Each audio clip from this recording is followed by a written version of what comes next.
Jewish calendar will be switching from the month of Elul to the month of Tishrei, bringing up the onset of the holy days, the high holidays of the Jewish calendar. To help discuss that with us is Rabbi Donn Gross of Congregation Bet Dovid of Caldwell. Rabbi Gross, tell us a little bit about the high holidays at Bet Dovid. Well, we're very excited. Thank you for asking. Rosh Hashanah is coming up, and Yom Kippur, of course. These are the two big holidays, and the reason that they are is because there's a lot of special energies that emanate from heaven. And just like a radio that can be playing all sorts of channels, if you're not tuned in, you won't pick them up. So one of the things at Beit David is that we specialize in really understanding these energies, and I'm sure in other places, but we provide this for people where we tune them in to be able to receive these special reparative and invigorating type of energies. And what are these energies? The ability to become a new creation. Rosh Hashanah is the beginning of the year. It's a remembrance of the beginning of creation.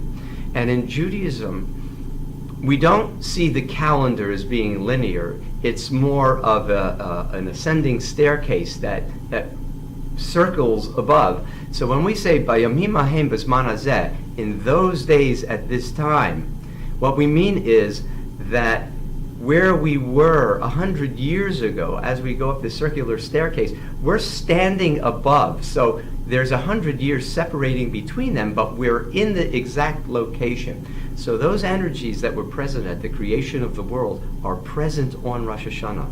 And what happened at the creation of the world was all of this newness, all of this new creation. So on Rosh Hashanah, when we're tuned into these energies, we can become new. It's not that we become changed, we become new.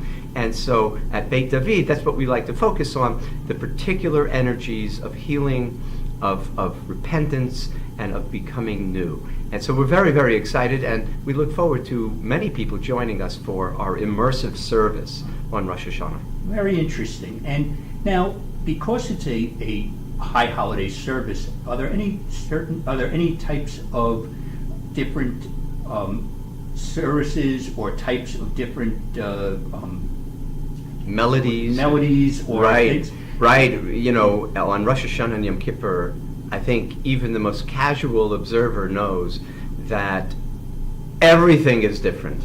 Not only from the garb that people wear, or that the cantor and the rabbi wear, and I have a couple of samples to show you. This is a white garment, and it is called a kittel. And males wear this at various times during their life. When they get married, and on Rosh Hashanah and Yom Kippur, some people wear it on Passover. But we wear it to indicate that we are pure, that we're surrounded by white, that all of the dark stains upon our garments caused by sin have been, have been cleansed, and we're just perfectly white, white as snow. Some of the other things of notable difference is the Siddur.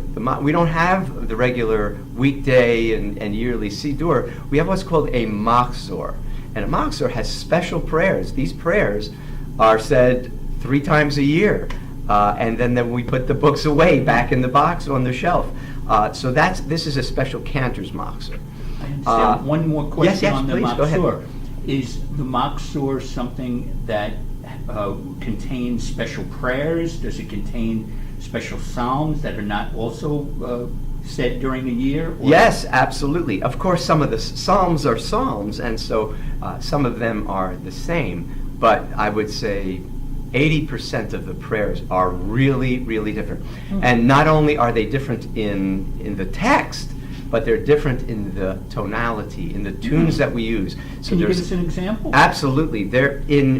For the high holidays, there are special tunes called Mi Sinai tunes. That these tunes, our acceptance, our rabbis tell us that they were, in addition to the Torah that was given to Moses at Sinai, so were these tunes. And so these tunes are very, very old, and they're traditional, and they must be sung. So if somebody wants to sing, a certain prayer to Mary Had a Little Lamb, for instance. It's absolutely forbidden.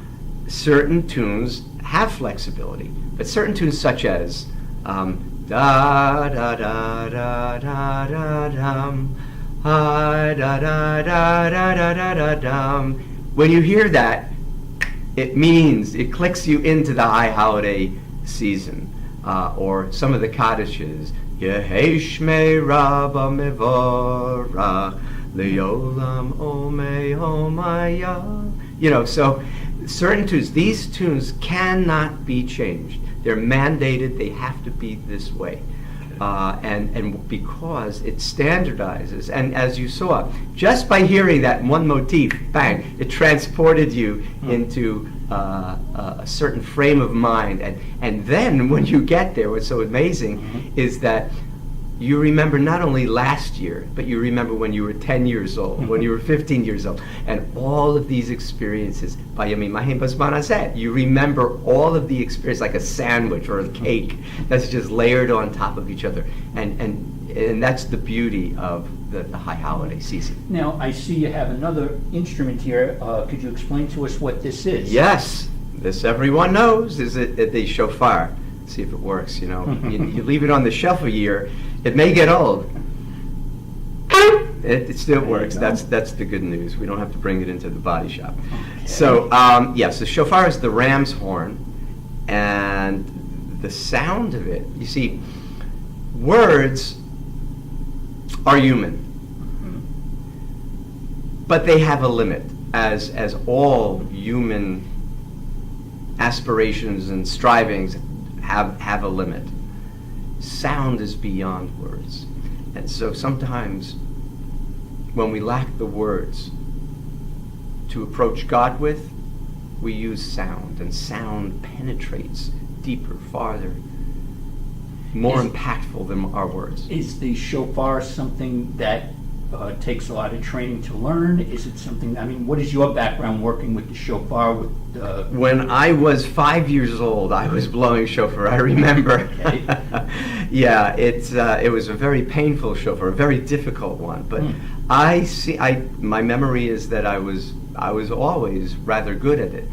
I bought this particular shofar, which is interesting. If you can see on the camera, there's a Magen Dovid etched into it. It was 1985, and I was in Israel visiting my mother in the summer, and I got a phone call from America. Said, Don, go out and buy yourself a shofar. So I went to Mea Sharim, and I looked at least for, I think, 4 to 5 hours at shofars. I knew what I was looking for, and when I came to this one, it was just love at first sight. So yeah, I've had this for a long time, and it does take work. I practice every year, and that's the requirement. Okay. And now, what about at Bet Dovid as far as high holiday services? What are you trying to bring people towards with the services? What is your message for people? Right. Great question.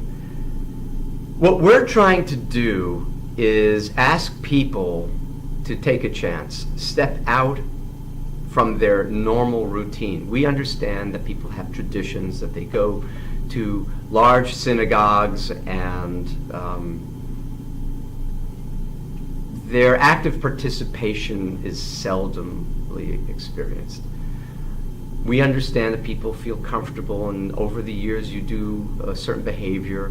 It's difficult to change. But what we're really looking for in people are people who will step out, step up, and take a chance to be immersed in a service where they're not just passive participants, they're active participants. And that's what we do, really the whole year, but especially on the high holidays when I said these emanations. And the value that one can get from the service is so great. The potential is so great. It is really a shame to let this opportunity go by. I compare it to, when people talk about investing, and they said, oh man, if I only invested in Amazon or Tesla or in Apple, I could be sitting pretty. Well, I'm telling people, invest in Rosh Hashanah. This is your Apple. This is your Amazon. Invest in it. Buy now, and we will get you there. So I know it's difficult, and people have made plans, and a lot of times they're with their spouse. So explaining to them, where are you going? Why are you changing? The opportunity is so enormous. It's really a shame to lose the opportunity, and on the other hand, to gain it. Really, you can hit a grand slam. Okay. Now, services for Rosh Hashanah are coming up on Sunday night, September 9th. That's the first night of Rosh Hashanah, or the first beginning of Rosh Hashanah, and lasts through September 11th, Tuesday, September 11th. For Yom Kippur, they're 10 days later, and services will be here at Bet Dovid. Do we have times? How can people get in touch with you to show their interest? Yes. So the regular contact information, which will be posted on this video. Okay. There's definitely seats, and there are machzorim, the prayer books available. We're going to have services for, at this point it's scheduled only for the mornings, but the mornings extend. So it's going to be from 9 o'clock, probably go to about 1 o'clock, and that will include all the Torah reading, all the shofar blowing, and then on Yom Kippur, we do all of the services. We start at night. And in fact, last year what we did was we went to the roof of the building, and on one hand we saw the sun setting, the other side we saw the moon rising. It was a beautiful service. And we had morning services, afternoon services, and of course we finished off in the evening. Now I may want to point out to you that on Rosh Hashanah we're going to have a Kiddush. We had it for the last 2 years. And these have been, I have to say, Jack, in all the years of, I was a professional cantor for 2 years in a row. I went to Panovich Yeshiva, had just, it was life-changing experiences for Yom Kippur. But all of that does not surpass the 2 years of high holiday services that we've had here at Beit David. They have been the best in my life. And we look forward to repeating that this year. Well, we look forward to hearing about your services in future videos and more learning experiences. Thank you very much. Wonderful. Thank you, Jack, for so much. Okay.